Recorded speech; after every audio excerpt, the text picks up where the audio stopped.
Olá pessoal, tudo bem? Professor Marcos de Matemática.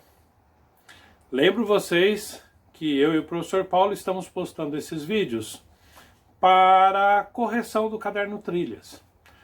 Logo, é importante que vocês verifiquem o que vocês fizeram no caderno Trilhas e façam as suas correções para verificar o que vocês acertaram, o que vocês erraram. Nós também temos postado para vocês alguns exercícios complementares, preparatórios, principalmente com foco preparatório para ETEC, etc. Então é assim, toda segunda e sexta-feira, das 14 às 15 horas, eu e o professor Paulo estamos no Classroom, lá usando o Google Meet, para tirar essas dúvidas, tanto do caderno Trilhas, quanto desses exercícios complementares. Beleza? Então, corrijam os exercícios e boa aula para vocês. Atividade 4, pessoal. Vamos lá. Mosaicos e padrões geométricos. Numa exposição de arte, há uma sequência de quadros criados por um artista que faz obras utilizando o computador. O nome da obra é Descubra o Segredo. Aí vocês têm um conjunto de quadros. Primeiro, segundo, terceiro e quarto quadro. E o que o artista espera? Que a gente consiga compreender a ideia da sequência nas construções. Tá? Então vamos dar uma olhada nisso. Então o exercício 1 diz assim: Carlos e Milena decidiram analisar a obra e para isso fizeram uma tabela organizando as informações. Ajude-os a terminar esta tabela. Aí quando a gente analisa conforme os dados que eles levantaram. Então, eles levantaram por quadro e a quantidade de formas. Tá? Então, no primeiro quadro, tenho uma forma azul, no segundo também uma, no terceiro uma e no quarto uma. Portanto, todos os quadros têm apenas uma forma azul. Depois, quantidade de formas vermelhas. No primeiro quadro tem 2, no segundo quadro tem 4, no terceiro quadro tem 6, no quarto quadro tem 8. Beleza. Depois, quantidade de formas amarelas. No primeiro quadro tem 1, no segundo quadro tem 3, no terceiro quadro tem 9 e no quarto quadro tem 27. Total de formas. Total de formas em cada quadro. Então, no primeiro quadro tem 4 formas, no segundo tem 8, no terceiro tem 16 e no quarto 36. Aí o que se espera da gente? Que nós consigamos enxergar a ideia da sequência, a construção. Como é que nós podemos construir a sequência disso? Então vamos dar uma olhada.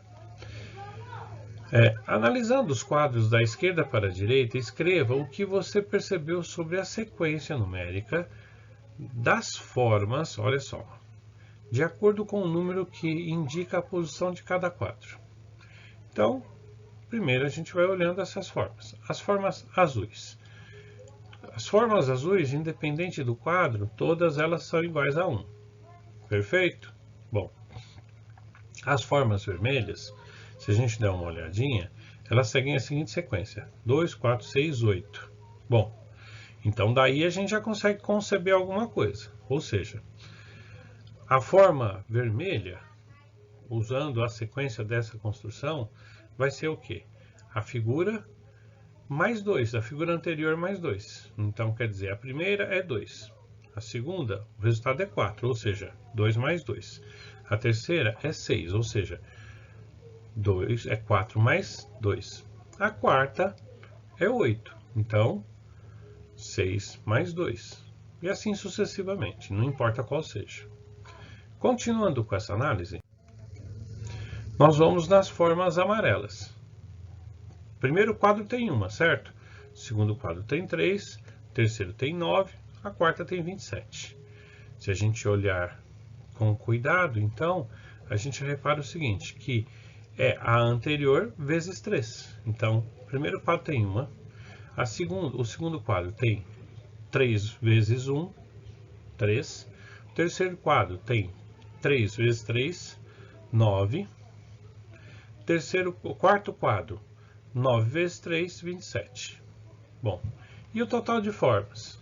O Total de formas, se a gente observar, olha lá, nós temos a sequência 4, 8, 16 e 32. E 36, perdão.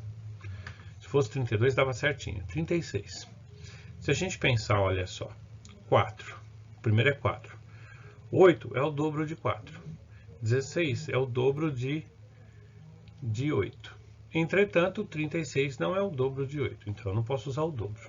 A gente pode tentar também com a adição, também não vai chegar na mesma resultante, porque para construir uma sequência, é necessário que a regra valha para todos. Então, daqui a gente consegue concluir que não tem uma regra que nos garante uma sequência no total de quadros. Agora, observe essa informação. Qual a regra para os quadros azuis? Todos são iguais a 1, ou seja, eu posso chamá-lo de linear. E qual a regra para o total de quadros? Eu não tenho uma regra. A regra é a soma dos quadros anteriores. É o máximo de regra que eu posso conceber.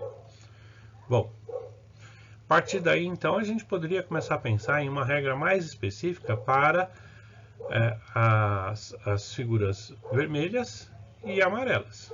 Vamos dar uma olhadinha nisso. Primeiro, exercício 2. Se o artista criasse o quinto quadro, seguindo a mesma lógica, qual seria a quantidade de formas utilizadas?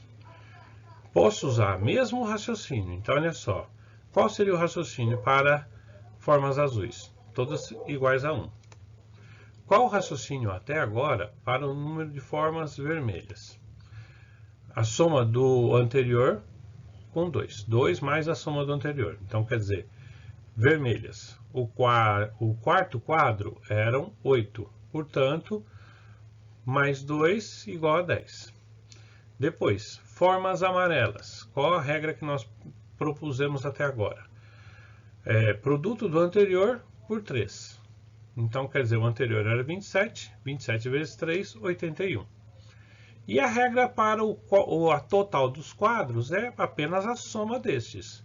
Ou seja, 81 mais 10 mais 1, 92.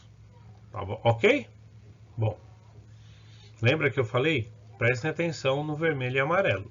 Esse daí a gente vai conseguir construir uma equação geral. Então vamos na sequência. Se houvesse o sexto quadro, olha só, se eu estou construindo um de cada vez, eu posso continuar com essa regrinha que nós fizemos. Qual a regrinha? 1 para todos os azuis, somado 2 no anterior para vermelho, multiplicado por 3 do anterior para os amarelos e a soma de todos os termos para o total. Entretanto, se eu continuar explorando isso, por exemplo, se eu quiser o 10º, o 20º, exercício 4. O 10º quadro como seria? Agora aqui a gente já tem que analisar um pouco melhor nessas situações, porque reparem, o exercício 4 pede o 10º quadro, depois vai pedir o 20º. Não compensa a gente agora ficar calculando um a um, tá? Então o que eu tenho que fazer? Primeiro eu vou nas regras básicas. Para azuis, todos são iguais a 1, então eu já posso colocar aí.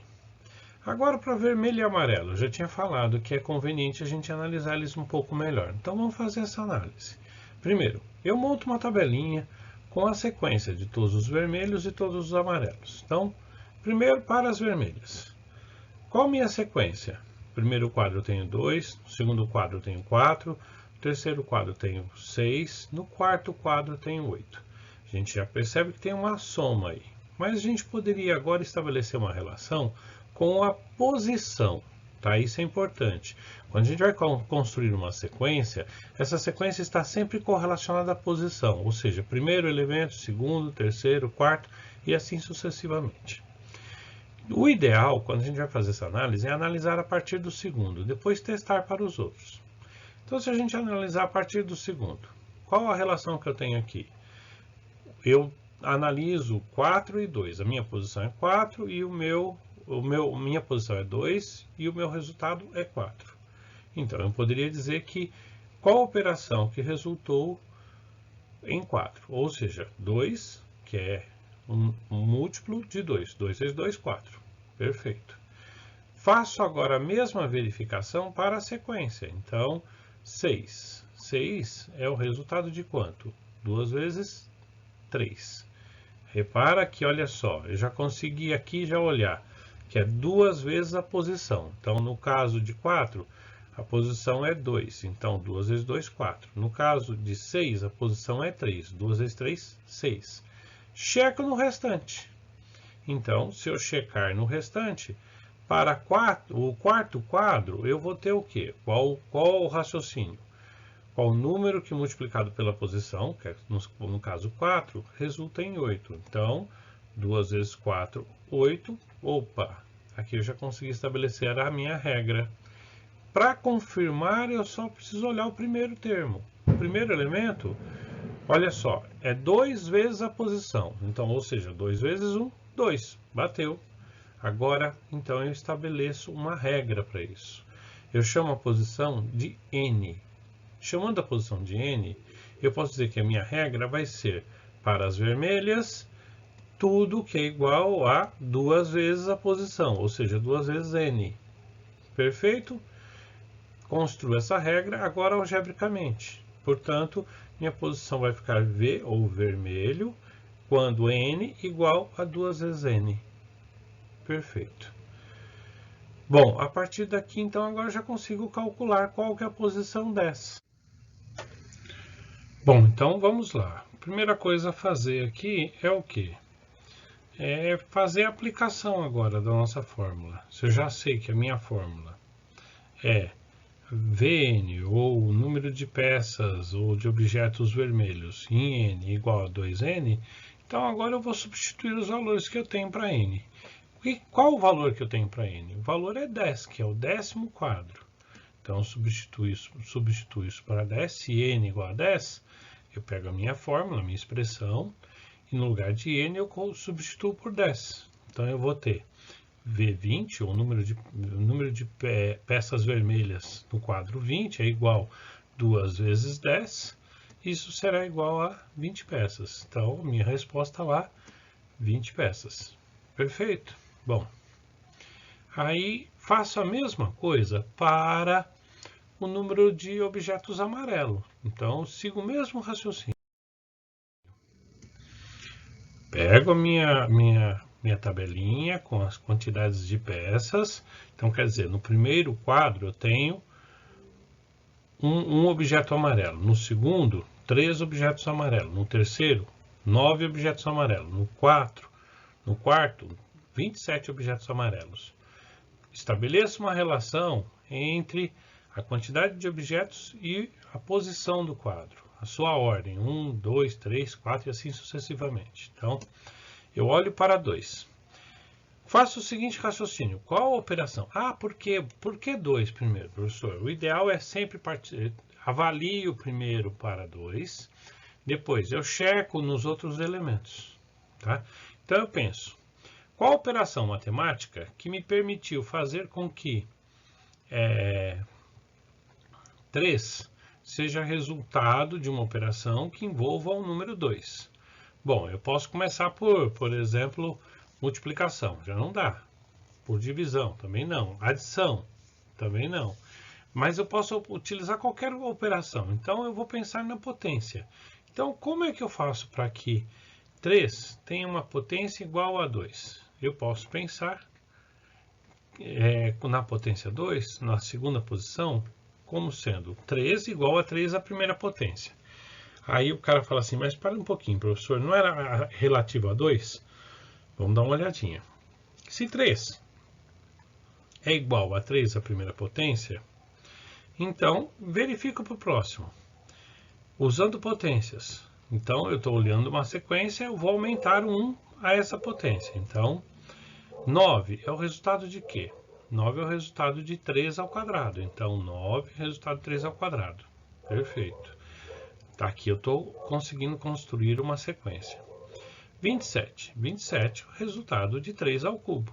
Bom, agora estabelecemos uma relação, esse resultado dessas potências 1, 2, 3, com relação às posições.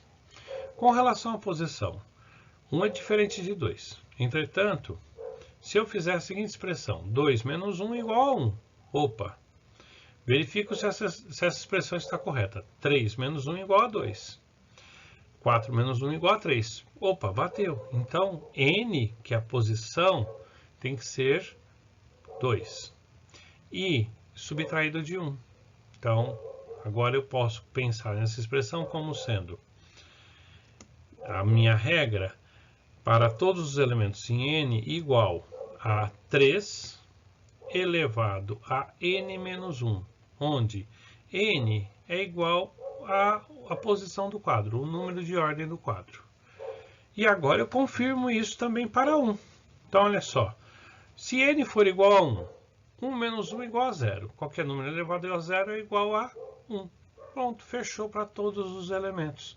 Então, eu consegui estabelecer uma equação geral para esta sequência, tá bom? Para esta série. Agora a gente pode chamá-la de série.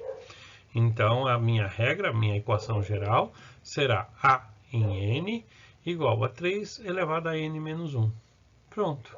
A partir daqui, agora, o que eu preciso fazer? Eu volto no problema, no exercício, e desenvolvo ele. Ou seja, pego o problema e falo, bom, já que é assim, então eu vou substituir no lugar de n, 10, e para qualquer outro valor que eu queira, para o 20º, para o 180º, e substituir, acho, sua correspondente quantidade de peças para aquela sequência, que agora a gente pode dar, inclusive, o nome de série.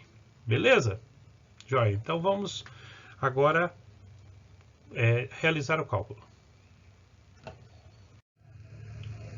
Bom, então eu já tenho a minha fórmula. A partir da fórmula, basta aplicá-la. Lembrando que n é a posição. A minha posição eu quero verificar o 10º quadro. Então, n igual a 10. Substituo na fórmula. Então, vai ficar a minha fórmula a n igual a 3 elevado a n menos 1. No lugar de n, substituo por 10. Então, vai ficar a 10 igual a 3 elevado a 10 menos 1. Já poderia ter escrito a 10 igual a 3 elevado a 9. Agora, eu desenvolvo essa potência. 3 elevado a 9 igual a 19.683. Então, vou lá e ponho a minha resposta. 19.683. Perfeitinho? E para o total? O total, qual é a regra? O total eu não consegui estabelecer uma equação, que não tem. Mas eu sei que a regra é a soma dos termos, de todos eles. Então, basta eu somá-los, 19.704. Joinha? Exercício 5. O exercício 5 ele já pede o seguinte: se o artista criasse o 10º quadro, não, é o mesmo do anterior. Na verdade, então, vamos substituir isso para o 20º quadro, para a gente aplicar de novo a nossa fórmula. 20º quadro. Seguindo a mesma lógica, qual seria a quantidade de formas utilizadas? Para o primeiro, é óbvio, né? É 1. Então, os quadros azuis é 1. Agora, para o segundo, eu aplico a fórmula. Então, vermelhas. Qual é a fórmula para o vermelho? Vermelhas é igual a 2 vezes n. Então, vermelhas numa posição qualquer é igual a 2 vezes a posição. No caso, é 20ª posição. Então, eu substituo por 20 no lugar de n, 2 vezes n, igual a 40. Já posso ir lá e colocar minha resposta, 40. Lembra, o que nós fizemos? Nós fizemos a fórmula, o termo geral para uma sequência. Isso chama-se termo geral de uma sequência.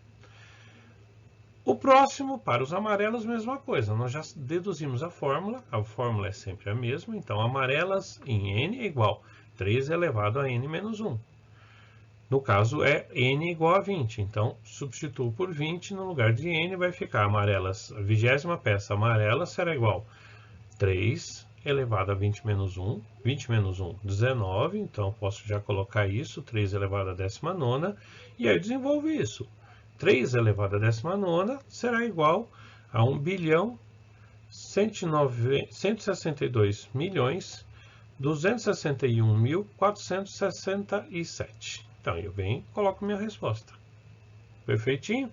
E a regra do total é a soma apenas. Então, faço a soma, fechou. O que nós vimos até agora, então? Nós vimos a ideia de uma sequência que está na forma de figuras geométricas, mas que eu posso escrever uma equação para representar as sequências, os seguintes. Então, quando eu falo Vn ou AN, eu estou me referindo ao termo geral da sequência.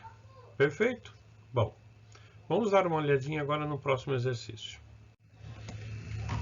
O próximo exercício diz assim: Carlos e Milena estão adorando estudar arte e matemática.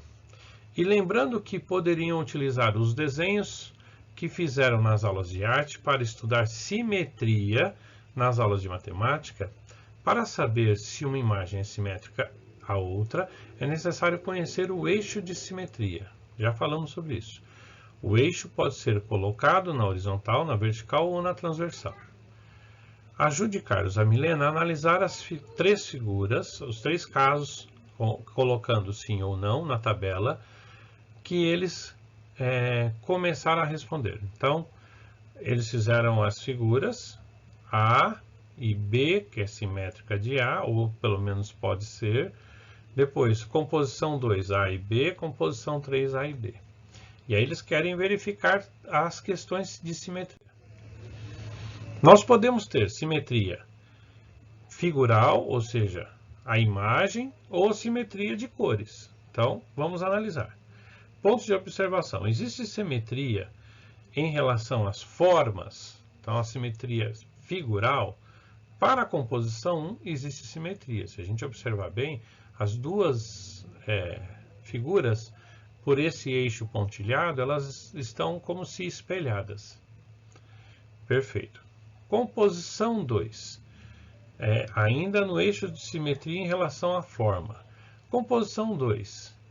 Existe simetria na composição 2? Sim, ainda para a figura, ela ainda é simétrica. Composição 3. Existe simetria? Não, não existe. Reparem que as figuras, o triângulo rosa ainda aparentemente é simétrico, mas um dos triângulos azuis não é. Basta uma coisinha de detalhe para que ele não seja simétrico. Então, não é simétrico. Bom, agora, simetria de cores. Porque eu posso ter também a simetria, a figura é simétrica, plenamente simétrica, quando tem o figural e as cores. Olha lá, simetria de cor. As duas da composição 1, elas são simétricas. Repare que as figuras correspondentes têm a mesma cor. Na composição 2, não. E na composição 3, sim, apesar de não serem simétricas figuralmente. Perfeito? Bom, vamos então na sequência. O que o texto diz? O texto fala sobre a questão da simetria. Então, vou ler para vocês. Para sabermos se algo é simétrico ou não, temos que ser muito observadores. A simetria é uma propriedade de espelhamento da imagem a partir de um eixo de simetria, ou seja, o eixo de simetria é a reta que serve para analisar se existe ou não equilíbrio entre as imagens comparadas. Algumas imagens são simétricas em relação ao eixo vertical. Outras são aqui tem uma explicação. Quando o lado direito e esquerdo ficam espelhados. E não são simétricas em relação ao eixo horizontal, quando a parte de cima e a parte de baixo são diferentes. Quando uma figura não é simétrica, podemos dizer que ela é assimétrica. Toda coisa que vem com o prefixo a é a negação daquilo. Algumas figuras possuem simetria radial, ou seja, são simétricas em relação aos eixos vertical, horizontal e transversal, que é o que é quando a gente traça a diagonal. Então, vamos ver dois exemplos. Eu tenho aqui duas figuras, uma figura com dois eixos. Eu posso observar que essa figura, no eixo vertical, ela é simétrica. Agora, no eixo horizontal, não. Tá? Uma terceira figura. Se eu observar esta figura, eu vou verificar que ela tem simetria no eixo vertical, no horizontal e nas diagonais. Então, aí eu digo que ela é radial. Posso dizer também que ela é radial. Nomeio as três simetrias e digo que ela é radial. Vamos então ao exercício. Identifique todos os eixos de simetria nesta figura. Ah, tá. O exercício 7, 8 e 9 eram pessoais. É para você desenhar os eixos de simetria. Esse já nós pulamos para o exercício 10. Identifique todos os eixos de simetria. Então, quer dizer, primeiro eu traço uma horizontal. Se eu observar bem, eu tenho simetria horizontal, ou seja, a figura formada no plano de cima e no plano de baixo são iguais. Traço também um eixo na vertical. Mesma coisa. A figura à direita e à esquerda são iguais, então são simétricos. Traço agora dois eixos nas diagonais. Na primeira diagonal, se eu observar a figura, ela é simétrica. Traço um eixo na outra diagonal. Também ocorre simetria. O que é simetria? É como se eu tivesse um espelho colocado e ela está exatamente idêntica à outra. Bom, só que com a imagem invertida, né? Portanto, eu posso dizer que ela é radial. Tá? Então, quando todos os eixos são simétricos, ela é radial. Quando eu tenho apenas um simétrico, aí eu digo que é só aquele que é simétrico, e eu digo que os outros não são simétricos. Vejamos o exercício 11. Esse mais difícil. Tem uma mandala aqui e eu tenho que traçar cada um dos eixos. Então, olha lá. Traço o eixo horizontal. É simétrico, perfeito. Traço vertical. Também simétrico, perfeito. Repara que são espelho uma da outra. Traço as duas diagonais, são também simétricas, portanto, radial. Próximo item, exercício. Olha agora esse, vamos analisá-lo mais devagar. Traço um eixo horizontal. Observo bem a figura. Reparem que elas não têm o comportamento espelhado. Elas são iguais, sim, mas não são espelhadas. Então, ela não é simétrica. Na horizontal. Verifico agora na vertical. Mesma coisa. Olha só. Parece como elas não têm aquele mesmo encaixe das anteriores. Elas não são espelhadas. Diagonal, primeira diagonal, ou diagonal principal, também agora ficou aqui mais evidente. Reparem que a figura formada na anterior não é idêntica no quadrante, no triângulo de baixo, não é idêntica à do triângulo de cima. Bom, agora a segunda diagonal ou secundária. Perfeito, olha lá. Esta sim é idêntica. Reparem que as figuras se complementam, são idênticas. Tá? O idêntico é ser, inclusive, em relação à sua posição no quadrante, ou, no caso, no triângulo. Portanto, eu digo que só existe simetria nesta diagonal. Tudo bem? Na diagonal secundária ou na segunda diagonal. Perfeito? Joia! Com isso, nós terminamos o exercício proposto para hoje. Agora, o que eu recomendo a vocês? Que vocês continuem estudando, fazendo esses exercícios. Semana que vem nós postamos mais um bloco de correções do Caderno Trilhas, mais um pacote de exercícios e matéria para vocês estudarem, para se prepararem, por exemplo, para uma ETEC e as correspondentes correções. Beleza?